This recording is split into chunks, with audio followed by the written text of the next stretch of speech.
Hai, Assalamualaikum semua. Kembali lagi dalam Ikhazlan Channel. Terima kasih kerana menonton video ni. Sekejap je video ni, 2 minit je.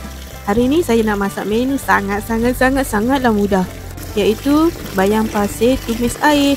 Salah. Bayam pasir rebus air.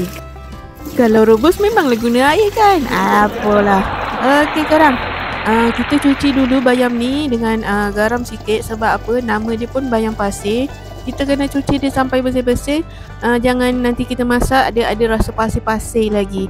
Memang spoil lah kan. Kita rendam, kita cuci sampai bersih. Kucing, kau nak apa menyibuk? Lepas tu kita dah cuci bersih-bersih. Kita confirm dah bersih tu. Lepas tu kita cuci lagi sampai bersih. Lepas tu kita toskan. Okey, sedia nak masak. Ambil bawang merah kecil, bawang putih, ikan bilis. Lepas tu kita racik-racik je lah. Racik-racik. Kalau nak tumbuk pun boleh, tak ada masalah. Tumbuk lagi sedap. Tapi hari ni saya rasa nak racik je. Lepas tu kita didihkan air.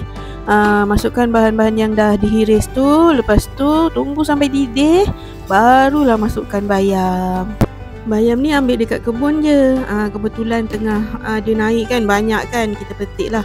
Lagipun bayam ni sedap daripada bayam yang dekat pasar raya tu. Korang pernah makan tak bayam jenis ni? Lagi-lagi kalau dia ada macam, dia ada bunga-bunga dia ni. Sedap.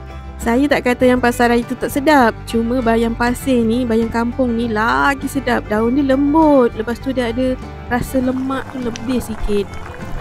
Senang, dah siap kan? Saya tinggal letak garam je tadi, tak payah letak perasa. Sekejap je kan menu sihat saya ni dah siap. Okey korang, jangan lupa untuk try. Terima kasih sebab menonton. Jangan lupa untuk subscribe, like, share dan komen. Bye bye. Assalamualaikum.